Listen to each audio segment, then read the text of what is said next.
Good day, viewers. Read the Bible with me. Exodus chapter 16.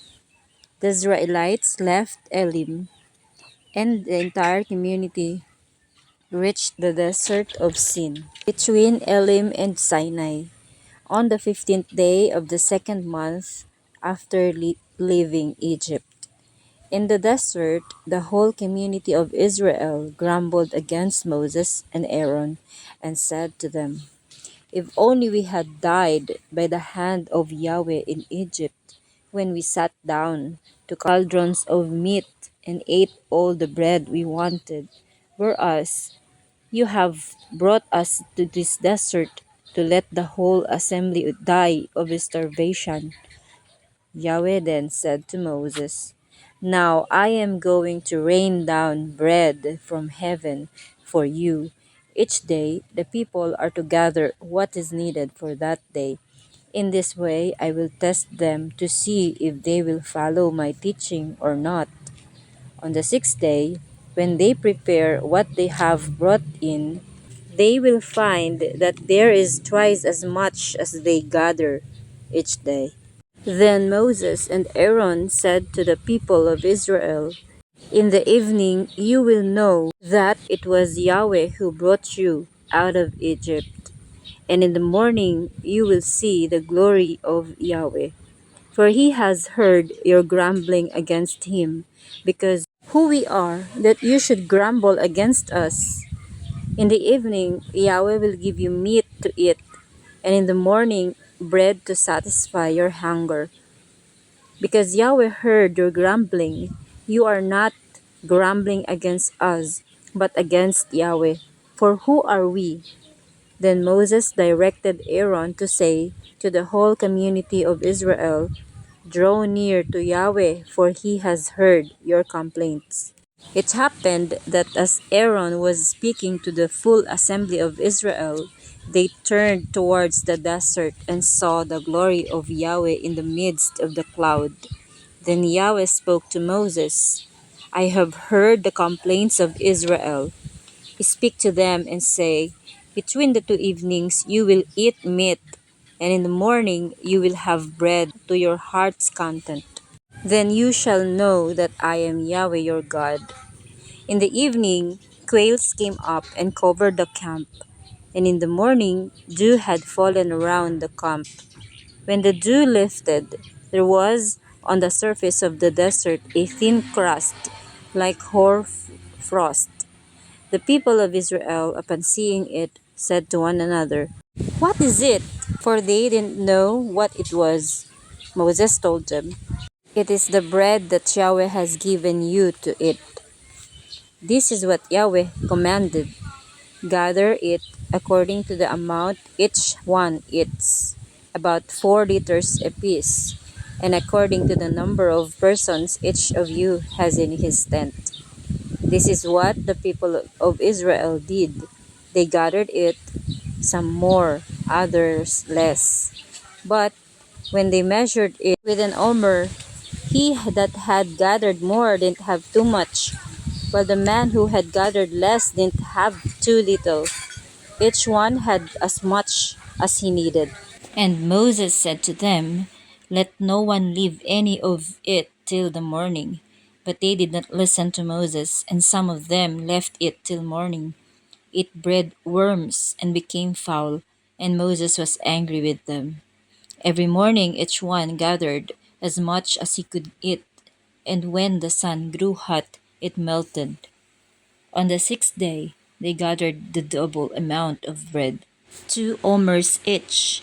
And the leader of the people came to tell Moses. He said to them, "This is what Yahweh commanded. Tomorrow you shall rest, for that day is a rest, or Sabbath, sacred to Yahweh. Bake today what you have to bake, and boil what you have to boil, and you shall put aside what is left over to be kept till the next day." So they put it aside until morning as Moses had ordered, and its smell was not foul, and it was free of maggots. And Moses said, "Eat today, for this is a day of rest, or Sabbath, in honor of Yahweh. Today you will not find it in the fields. For 6 days you will gather it, but on the seventh day, the Sabbath, those will be none. Some of the people went out on the seventh day, but found none. Then Yahweh said to Moses, "How long will you refuse to obey my commands and my laws? Yahweh has given you this resting day. That is why, on the sixth day, he gave you bread for 2 days. Let everyone stay where he is, and no one go out of his place on the seventh day." And so the people rested on the seventh day. The people of Israel called this food manna. It was white like coriander seed, and it tasted like wafers made with honey. And Moses said, "This is what Yahweh commanded. Take a measure of manna and keep it for future generations, to let them see the bread I gave you to eat in the desert when I brought you out of Egypt." Then Moses said to Aaron, "Take a jar and fill it with a measure of manna and place it before Yahweh for your descendants." Accordingly, Aaron put a full measure of manna in the jar, as Yahweh had commanded Moses, and placed it before the slabs of divine statement to be kept there. The people of Israel ate the manna until they came to an inhabited land. They ate it for 40 years, up to the time they reached the border of Canaan. Exodus chapter 17. The whole community of the people of Israel moved on from the desert of Sin, going from place to place as Yahweh commanded, and encamped at Rephidim. But there was no water to drink. The people complained to Moses and said, "Give us water to drink." But Moses replied, "Why do you find fault with me? Why do you put Yahweh to the test?" But the people thirsted for water there and grumbled against Moses. "Why did you make us leave Egypt to have us die of thirst with our children and our cattle?" So Moses cried to Yahweh, "What shall I do with the people? They are almost ready to stone me." Yahweh said to Moses, "Go ahead of the people and take with you the elders of Israel. Take with you the staff with which you struck the Nile, and go. I will stand there before you on the rock at Horeb. You will strike the rock, and water will flow from it, and the people will drink." Moses did this in the presence of the elders of Israel. The place was called Massa and Meribah, because of the complaints of the Israelites, who tested Yahweh, saying, "Is Yahweh with us or not?" When the Israelites were at Rephidim, the Amalekites came and attacked them. So Moses said to Joshua, "Choose some of our men and go out to fight the Amalekites in the morning.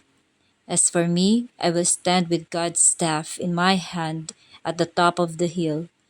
Joshua fought the Amalekites as Moses had directed, while Moses, Aaron, and Hur went to the top of the hill. It happened that when Moses raised his hands, the Israelites would win, but when he lowered them, the Amalekites would have the advantage. As Moses' arms grew weary, they placed a stone for him to sit on, while Aaron and Hur on either side held up his arms, which remained steadily raised until sunset. For his part, Joshua moved down Amalek and his people with the sword. Yahweh then instructed Moses, "Write this in a book as something to be remembered, and make it known in the hearing of Joshua that I will wipe out the remembrance of Amalek from under heaven." After that, Moses built an altar and called it "Yahweh is my banner." For he said, "Raise up the standard of Yahweh. Yahweh is at war with the Amalekites." from generation to generation. To God be all the honor, glory, and praise in the reading of the Holy Scriptures. Amen. God bless you, dear viewers. Until our next reading.